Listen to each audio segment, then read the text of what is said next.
নমস্কাৰ সকলোকে বিশ এডুটি চেনেললৈ স্বাগতম জনাইছোঁ আমি শেষৰটো ক্লাছত গসাগু অৰ্থাৎ গৰিষ্ঠ সাধাৰণ উৎপাদকনো কি আৰু কেনেকৈ উলিয়াই এই বিষয়ে আলোচনা কৰিছিলোঁ আজিৰ ক্লাছত আহাচোন আমি চাওঁ লসাগু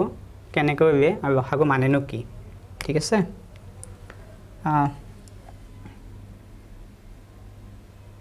লসাগু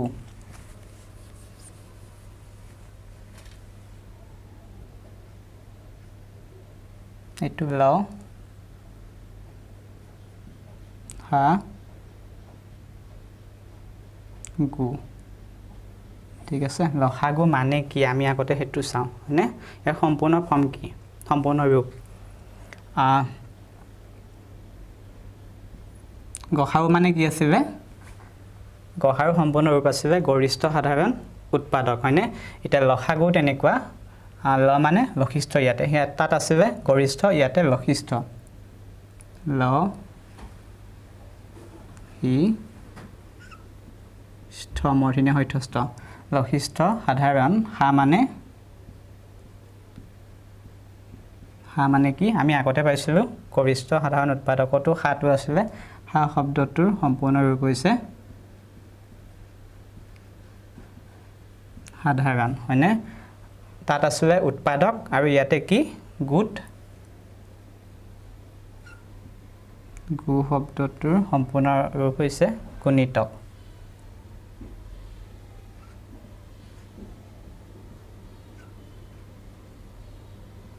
আমি আগতে এটা ক্লাছত শিকিছিলোঁ গণিতক কেনেকৈ উলিয়াই তাতে অকণমান কৈ দিয়া হৈছিলে সাধাৰণ গণিতকৰ ভিতৰত যিটো কোনটো আটাইতকৈ সৰু সেই বিষয়ে অলপমান আলোচনা কৰিছিলোঁ যদিও আমি আজি লসাগুৰ বিষয়ে বিশদভাৱে আলোচনা কৰিম হয়নে অৰ্থাৎ সাধাৰণ গণিতকৰ ভিতৰত যিটো আটাইতকৈ সৰু সেইটোৱে হৈছে লসাগু লক্ষিষ্ঠ শব্দটোৰ অৰ্থ হৈছে আটাইতকৈ সৰু ঠিক আছে এতিয়া আমি উদাহৰণ কেইটামান ল'লে তোমালোকৰ কনচেপ্টটো বেছি ক্লিয়াৰ হ'ব আমি এটা উদাহৰণ লৈ চাওঁ ধৰা হ'ল কুৱেশ্যন 2 ধৰা 3 আৰু 6 3 আৰু 6ৰ লসাগু যদি উলিয়াব দিয়ে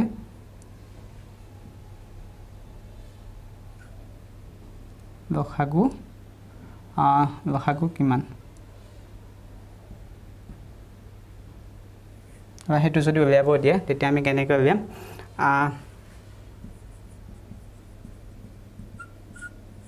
আমি আগতে গুণিতক পদ্ধতি মানে গুণিতক উলিয়াই পেলাই কি কৰিছিলোঁ দুটা সংখ্যাৰ কেনেকৈ সাধাৰণ গুণিতক উলিয়াই সেই বিষয়ে শিকিছিলোঁ অকণমান আমি সেইটো কনচেপ্টৰ পৰাই যাওঁ 3 গুণিতক বেলেগকৈ উলিয়াম আৰু 6 গুণিতকো বেলেগকৈ উলিয়াম হয়নে 3 গুণিতক কি হ'ব 3ৰে বিভাজ্য যোৱা সংখ্যাবোৰ হৈছে 3 গুণিতক অৰ্থাৎ 3ৰে হৰণ কৰিলে বাকী শূন্য হোৱা কোনবোৰ সংখ্যা হয় 3 ভাগটোত 3 গুণ 3 হয়নে তাৰপিছত 3 দুগুণ 6 তাৰপিছত কি হ'ব 3 3 গুণ 9 3 4 গুণ 12 হয়নে তাৰপিছত 3 5 গুণ 15 তেনেকৈ আগুৱাই গৈ থাকিব অসীম শেষ নাই অন্ত নাই হয়নে সেইকাৰণে ডট দিছোঁ ঠিক তেনেকৈ 6ৰ গুণিতক কি হ'ব 6ৰে বিভাজ্য যোৱা সংখ্যাবোৰে হৈছে 6ৰ গুণিতক 6ৰ গুণিতক আমি এনেকৈ কমা দিলেই হ'ব 6ৰ গুণিতক আমি 6ৰ ভাগটো মানে তাত মুখস্থ আছে নিশ্চয় এটাইৰে 6 গুণ 6 হয়নে তাৰপিছত 6 দুগুণ 12 6 3 গুণ 18 6 4 গুণ 24 ইয়াৰো অন্ত নাই গণিতকৰ কেতিয়াও অন্ত নাই দেই উৎপাদক সীমাবদ্ধ হয় কিন্তু গণিতক আমি শেষ কৰিব নোৱাৰোঁ এতেকে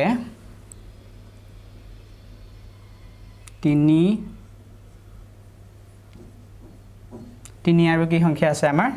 6 হয়নে 3 আৰু 6ৰ কি উলিয়াম প্ৰথমতে সাধাৰণ গুণিতক উলিয়াম আগতে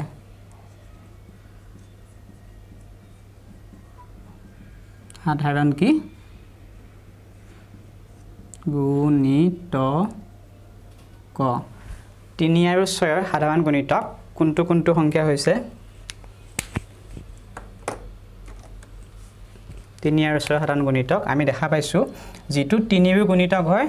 6 ৰ গুণিতক হয় আমি গুণিতক বেলেগ বেলেগ কৰি লৈছো নহয় আমি চাম ভালকৈ আমি এটা দেখা পাইছো এই 6 সংখ্যাটো চোৱা 6 সংখ্যাটো 3 ৰ হয় 6 ৰ হয় হয়নে তাৰ পিছত আৰু কোনটো সংখ্যাত মিলিব ভালকৈ যদি লক্ষ্য কৰা এই 12টো দেখছো আমি 12টো 3 ৰ গুণিতক হয় 6 ৰ গুণিতক হয় মই বেলেগ বেলেগ কালাৰ দিছো তেতিয়া তোমালোকৰ দেখা পাত সুবিধা হ'ব বুজি পাত এটো 6টো 3টো আছে 6টো আছে 12টো 3টো আছে 3 ৰ গুণিতক 12 ৰ গুণিতক হয় এতেকে 3 আৰু 6ৰ সাধাৰণ গুণিতক কি পৰিলে 6 আৰু 12 আমি দুটা পাইছো তাৰ পিছত কোনটো হ'ব কোনবা কৰিব পাৰিবানে আমি যদি প্ৰথমটো উলিয়াব জানো আটাইতকৈ সৰুটো তাৰ পিছত উলিয়াব পাৰি একদম সহজ হয়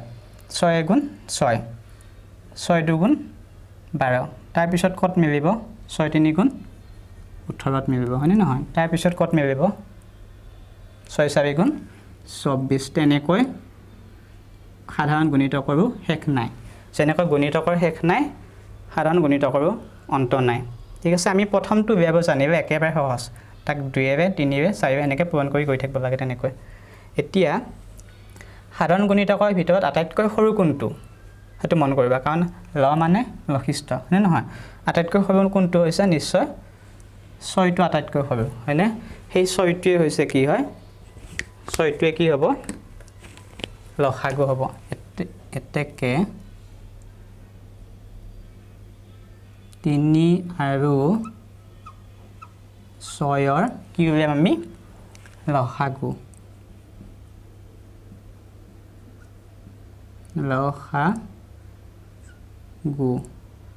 সমান কোনটো হ'ল এই 6টো হয়নে আটাইতকৈ সৰু হেতুৱে গতিকে 6টোৱে হ'ব লসাগু নিশ্চয় বুজি পাইছা এইখিনি হয়নে এতিয়া এইটো হৈছে গণিতক উলিয়াই পেলাই লসাগু উলিয়াই পদ্ধতি এটা আমি আকৌ এটা বিকল্প পদ্ধতি এটা আছে সেই বিকল্প পদ্ধতিৰেও কেনেকৈনো লসাগু উলিয়াই সেই বিষয়ে অলপমান চাওঁ হয়নে বিকল্প পদ্ধতিটো মই পানে লিখি দিছো এইখিনি মচি দিছো তোমালোকে নিশ্চয় বুজি পাইছা হয়নে ল মানে লক্ষিষ্ঠ হা মানে সাধাৰণ গু মানে গুণিতক অৰ্থাৎ লসাগু আটাইতকৈ সৰু যেটো সাধাৰণ গুণিতক হয় হেতু হৈছে লসাগু এটা বিকল্প পদ্ধতিটো আমি চাওঁ আহাচোন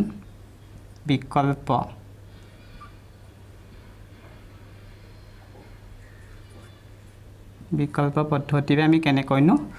লসাগু উলিয়াম হয়নে বিকল্প মানে অন্য এটা পদ্ধতি এটা আমি ছুটি নিয়ম পদ্ধতিৰে কৰিম 3 আৰু এই অংকটোৱে কৰিম 3 আৰু 6 ছুটি নিয়ম পদ্ধতিৰেনো কেনেকৈ কৰিব চাওঁ নহয় এতিয়া আমি এনেকুৱা সংখ্যা এটা বিচাৰিব লাগিব যেনেকৈ সাধাৰণ কি ওলাইছিলা এই গসাগুৰ ক্ষেত্ৰত কৰিছিলা যে তেনেকুৱা একে পদ্ধতিৰে এনেকুৱা এটা সংখ্যা বাছা যেটো সংখ্যা 3 ৰ উৎপাদক হয় 6 ৰ উৎপাদক হয় একৰ বাহিৰে কাৰণ একটো সকলো সংখ্যাৰে কি হয় উৎপাদক হয় গতিকে আমি চাওঁ 3 আৰু 6 একৰ বাহিৰে কি সংখ্যা যায় এতে 3 ৰে যায় হয়নে 3 গুণ 3 3 দুগুণ 6 গতিকে আমি 3 ৰে লিখিম 3 ৰে কি বাৰ যায় 3 এবাৰ যায় 3 গুণ 3 তাৰ পিছত 6 আছে 6 কিমান বাৰ যাব 3 দুগুণ 6 এটা কি বাৰলে 1 আৰু 2 এই 1 আৰু 2ক যায় নেকি আকৌ একৰ বাহিৰে অন্য সংখ্যাৰে না যায় নহয় নিশ্চয় একৰ বাহিৰে না যায় কাৰণ একৰ উৎপাদক এটাই 1 নিজে আৰু 2 ৰ উৎপাদক দুটা 1 আৰু 2 নিজে অৰ্থাৎ দুটা উৎপাদক গতিকে এই দুটা সংখ্যাৰ একৰ বাহিৰে অন্য উৎপাদক নাই গতিকে এনেকৈ থাকিব তেন্তে এতেকে 3 আৰু 6ৰ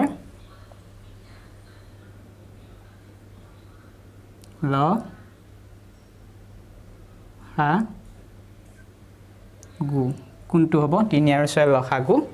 আমি গহাৰৰ ক্ষেত্ৰত কি কৰিছিলোঁ কেৱল দুইটাকে যোৱা সংখ্যাটো লৈছিলোঁ নহয় কিন্তু লসাগুৰ ক্ষেত্ৰত গোটেইখিনি ল'ব লাগিব যিমানখিনি ৰৈ যায় আমি গহাৰৰ ক্ষেত্ৰত কেৱল 3টো লৈছিলোঁ দুইটাকে যোৱা কিন্তু লসাগুত গোটেইখিনি পূৰণ কৰি দিম গম পাইছানে 3 পূৰণ ইয়াতে 1 পূৰণ 2 3 পূৰণ 1 পূৰণ 2 এই গোটেইখিনি পূৰণ কৰি যিটো পাম সেইটোই হ'ব লসাগু কিমান হ'ব 3 গুণ 3 3 দুগুণ 6 অৰ্থাৎ 6টোৱে হৈছে লসাগু আমি পাইছোঁ নে ইয়াতেও চোৱা এইটো অংক এইটো পদ্ধতিৰে কৰোঁতে কিমান কম সময়ত হৈছে বহুত কম সময়ত হয় কিন্তু তুমি এই কনচেপ্টটো বুজিব লাগিব গোটেইখিনি পূৰণ কৰি দিব পাৰিব লাগিব গহাৰৰ ক্ষেত্ৰত কেৱল দুইটাকে যোৱা উমেহতীয়াখিনি লৈছোঁ কিন্তু লসাগুৰ ক্ষেত্ৰত বাকী ৰৈ যোৱা গোটেই অংশখিনি ল'ম হৈছে আমি অইন এটা উদাহৰণ লওঁ নেকি তেতিয়া আকৌ লসাগুটো বুজি পোৱাত সুবিধা হ'ব এইটো সৰু হৈছে আমি কেইটামান আকৌ অলপমান বেছিকৈ যোৱা চাওঁ ন ইমান দীঘল হোৱাকৈ এইটো মচি দিছোঁ আকৌ এটা উদাহৰণ ল'ম আমি যিমানে অনুশীলন কৰিম তিমানে আমি কি হ'ম নিপুণ হৈ যাম হয়নে তোমালোকে কিতাপত থকা সমস্যাবোৰ সমাধান কৰিবা যিমানে কৰিবা সিমানে আমি অতি সোনকালে আয়ত্ত কৰি পাব পাৰিম হয়নে কম সময়ত ভুল নোহোৱাকৈ কৰিব পাৰিম এতিয়া অইন এটা উদাহৰণ লৈ চাওঁ ধৰা তোমাক 10 আৰু 30 ওলাব দিছে 10 আৰু 30 লসাগু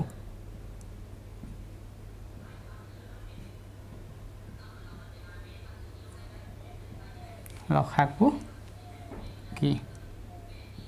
এইটো ধৰা উলিয়াব দিছে এইটো কুৱেশ্যনটো এনেকুৱা দিয়া আছে তেতিয়া কি কৰিম আমি গণিতক পদ্ধতিৰে নকৰোঁ এই ছুটি নিয়মৰ বিকল্প পদ্ধতিৰে কৰি চাম ঠিক আছে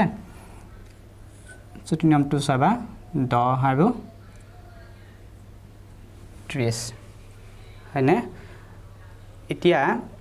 এনেকুৱা এটা সংখ্যা যিটো 10কো যায় 30কো যায় পূৰণ কৰি পাওঁ পূৰণ কৰিলে পাওঁ 10 30ক কি সংখ্যা হ'ব দুইটা যেহেতু যুগ্ম সংখ্যা হয়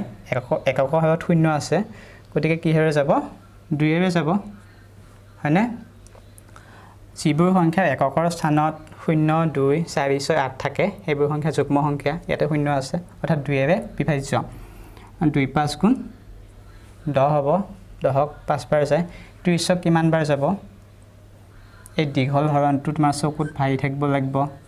তেতিয়া পাৰিবা 30ক কিমান বাৰ যাব হয়নে 2 গুণ 2 3 2 গ'লে 1 নতুন নামাই নিলোঁ 10 হ'ল হয়নে তাৰপিছত 2 5 গুণ 10 বিয়োগ কৰিলোঁ 0 অৰ্থাৎ 2ৰে 30ক কিমান বাৰ গ'ল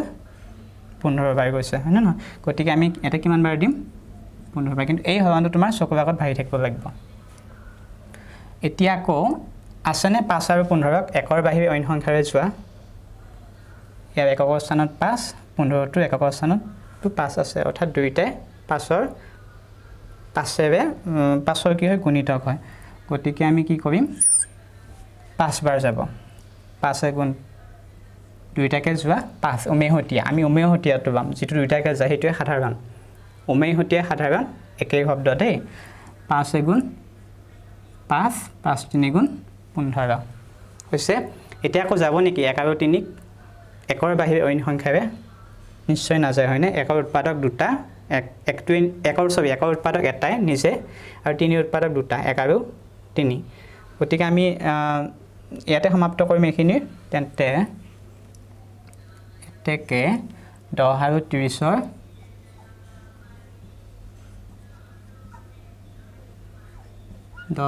30ৰ কি হয়তো লসাগু হয়নে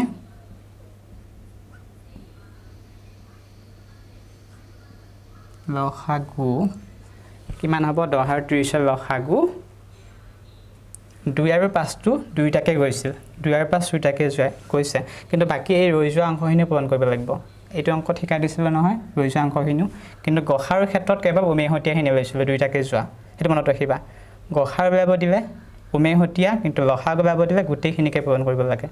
এতিয়া আমি গোটেইখিনি পূৰণ কৰিম 2 5 1 3 2 পূৰণ 5 পূৰণ 1 পূৰণ 3 ঠিক আছে এটা পূৰণ কৰি পেলাই কি পাম ফলটো 2 5 গুণ 10 10 লগ 10 গুণ 10 10 3 গুণ 30 অৰ্থাৎ 10 আৰু 30 ৰ লসাগু কিমান হ'ব 30 হ'ব